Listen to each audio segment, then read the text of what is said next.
महिलाएं यहाँ पे जितनी भी हैं, मैं दावे के साथ कह सकती हूँ कि सारी महिलाएं आपसे बहुत प्रेम करती हैं। आपके सत्संग में भी मैंने देखा है, सारी महिलाएं जो है बहुत खुशी खुशी आती हैं। तो बाबा, मेरा सवाल ये है कि कोई किसी से क्यों प्यार करेगा? सही है, कोई किसी से क्यों प्यार करेगा? मेरे से तो इसलिए प्यार करती हैं माताएं, क्योंकि मैं सभी वृद्ध माओं के पांव दबाता हूँ। मैं हर स्त्री का सम्मान करता हूँ और करने की प्रेरणा समाज को देता हूँ। मैं हर लड़के को कहता हूँ कि बलात्कार रुक जाएगा, कोई मेरी एक बात मान ले। क्या बात? मेरी एक बात मान ले। जैसे एक बहन ने मेरे से अभी कुछ दिन पहले प्रश्न किया कि महाराज जी, छोटी छोटी बच्चियों के साथ बलात्कार होता है, बताइए भगवान क्या कर रहे हैं, भगवान कुछ करते क्यों नहीं? मैंने कहा बहन, भगवान को दोषी बना देना बहुत सरल है। दोषारोपण कर दीजिए, आप भगवान पे कर दीजिए, कोई भगवान थोड़ी आएंगे कहने। लेकिन सबसे बड़ा दोषी कौन है बताइए? मैं आपसे पूछ रहा हूं, आप पत्रकार हैं, बताइए बलात्कार जो होता है इसका सबसे बड़ा दोषी कौन है? नियत। नियत। नियत। क्या उस लड़के के माँ बाप दोषी नहीं है जिन्होंने बच्चे को नारी का सम्मान करना नहीं सिखाया?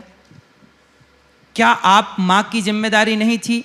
क्या पिता की जिम्मेदारी नहीं थी जो बच्चों को ये सिखाए? जब आपको ये सिखाया गया कि 2 और 2 4 होता है, आपको ये सिखाया गया कि काखा गाघा ये होता है, ए फॉर एप्पल होता है, बी फॉर बॉल होती है, तो आपने ये क्यों नहीं सिखाया कि नारी बहन होती है, नारी माँ होती है, नारी बेटी होती है, बेटा सदा तुझे नारी का सम्मान करना? ये पाठ क्यों नहीं पढ़ाया गया? बाबा, पढ़ाया जाता है, तभी तो उनकी जो दृष्टि है वो बाहर की महिलाओं के लिए खराब होती है, घर की महिलाओं के लिए नहीं होती। ना ना ना, क्यों?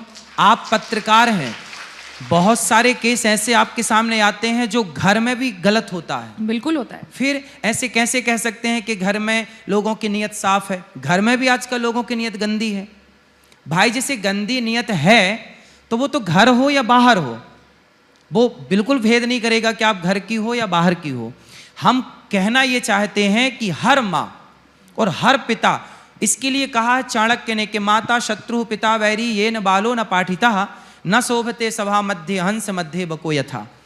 वो माँ बाप क्यों नहीं सिखाते अपनी बेटी को और अपने बेटे को कि बेटा, तू जब भी जाया कर रास्ते से कोई लड़की तुझे दिखे तो उसमें लक्ष्मी का दर्शन कर, उसमें अपनी बहन का दर्शन कर। जैसी तेरी बहन को कष्ट होता है, हर माँ को ये सिखाना चाहिए कि बेटा तेरी बहन को कोई परेशान करेगा तो तुझे दर्द होगा, पीड़ा होगी। वो कहेगा हाँ, मेरी बहन को कोई छेड़ेगा, परेशान करेगा, गलत बोलेगा, मुझे कष्ट होगा।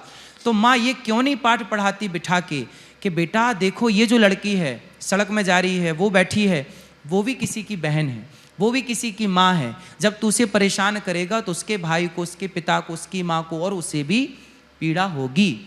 एक बार कुछ सुई लेके ना लड़कों को चुभाना चाहिए और लड़कों को चुभा के पूछना चाहिए, क्यों बेटा दर्द हुआ?